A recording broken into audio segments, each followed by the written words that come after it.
is the only person who was worth presenting to the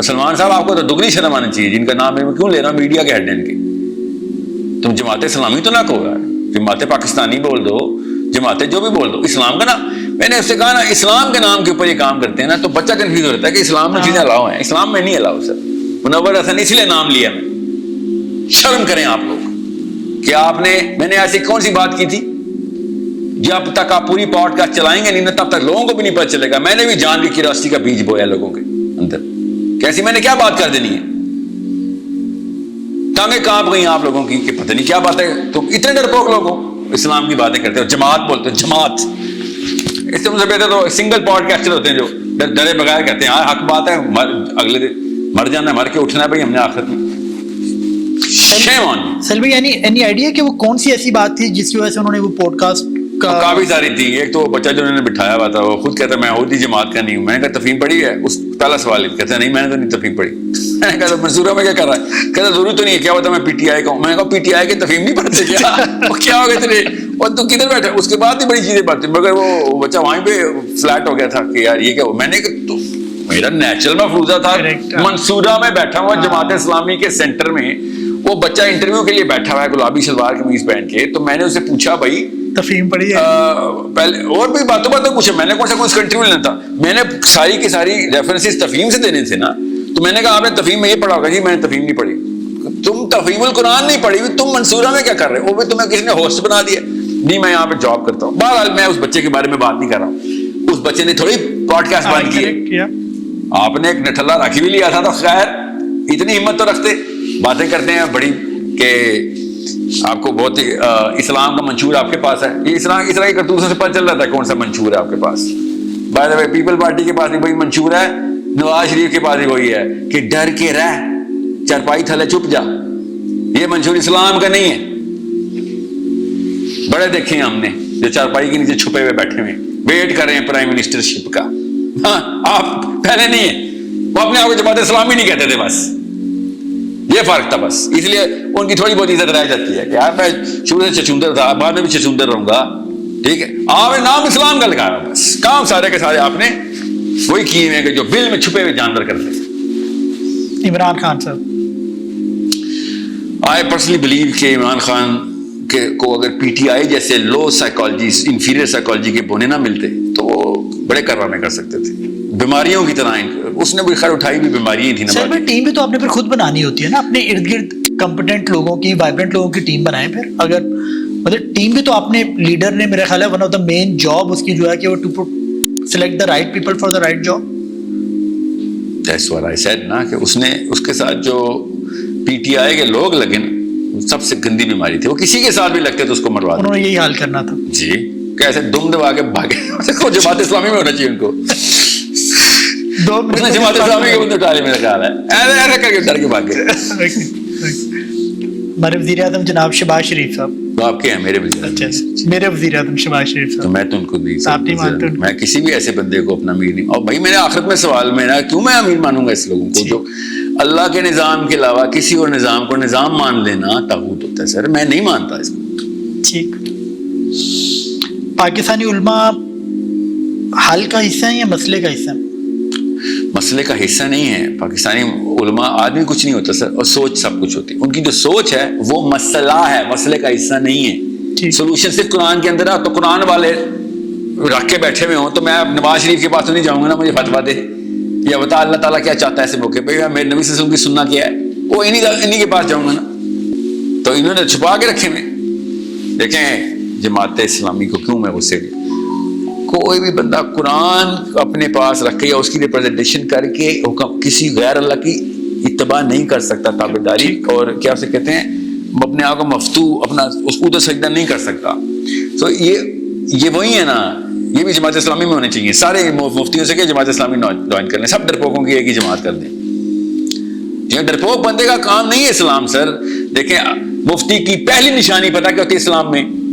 کفن دکھا، کفن. کیونکہ تو نے حکمران نے بھی غلطی کی، تو نے فتویٰ تو دینا ہوگا تو تجھے وہ قتل کر دے گا. یہ وہ مفتی ہیں جو 50-100 سال زندہ بھی رہتے ہیں. کبھی سوچا ہے کہ ہمارے آرمی کے جرنیل بھی 100 سال زندہ رہتے ہیں اور مفتی بھی؟ کبھی ہوا تھا ہسٹری میں؟ یہ اب کیسے ہو رہا ہے؟ کیونکہ ایک دوسرے کے کھانچے ہیں نا ایک دوسرے کے. سو اگر آپ کا کفن نہیں نظر آ رہا تو آپ مفتی نہیں ہو سکتے. یہ وہ ڈرپوک ہیں جو سب کچھ ہے ان کے پاس کفن کی تیاری نہیں, اس لیے ہر طاقت کے لیے فتوا دے دیتے ہیں. سو اس لیے یہ مسئلہ ہے, ان کی سوچ ہے سروائیول کی. اسلام سروائیول کا دین نہیں سر, سروائیول آخرت میں ہے. دنیا میں کسی نے نہیں بچنا, چاہے وہ پاور میں ہو چاہے وہ کمزور ہو, وہ چودھری ہو یا کمیاں بال ہو, کسی نے بھی نہیں بچنا سر. جب آپ کو پتا کہ نہیں بچنا تو پھر اس شعبے میں نہ آئے, کیونکہ ادھر موت کا نہیں ہوتا, پہلے دن سائن کرنا پڑتا ہے کہ استاد فتوا تو فتوا ہوتا ہے, آپ نے اللہ کا نام لگا دیا ہے, کوئی نواز شریف اللہ سے اوپر تو ہو نہیں سکتا, تو یا تو آپ اللہ کا کلام بیچ دیں گے یا نواز شریف کے سامنے اپنی انا بیچ دیں گے, کہ دونوں طرف سے دونوں میں سے کوئی ایک چوائس کرنی پڑے گی آپ کو, صحیح کیا ہے, یا جان بچ جائے یا حق بچ جائے, دونوں چیزیں اکٹھی نہیں بچنے والی. تو یہ جان ہی بچاتے ہیں نا, اور کیا کرتے ہیں. اور پھر پتہ ہے کہتے ہیں ایک انسان کی جان بچانا انسانیت کی جان بچانے کے مترادف ہے. یہ وہ بے شرم ہے, جیسا کہ حدیث لکھی وہ اپنی جان بچانا, حالانکہ اپنی جان بچانا نہیں ہے, کسی کی جان بچانا. سمجھ رہے, انہوں نے اپنی جانیں بچا کے اپنے بچوں کو بھی بتایا ہوا ہے کہ دیکھو میں بچ کے آ گیا نا, اتنا بڑا مفتی ہوں میں. سوچیں ذرا, صحابہ نہیں بچے شہید ہو گئے, تابعین نہیں بچے شہید ہو گئے, انبیاء نہیں بچے شہید ہو گئے, یہ بچ گئے سارے. سوچیں ذرا یہ کون سا دین ہے, ہمیں بھی پتہ چلے.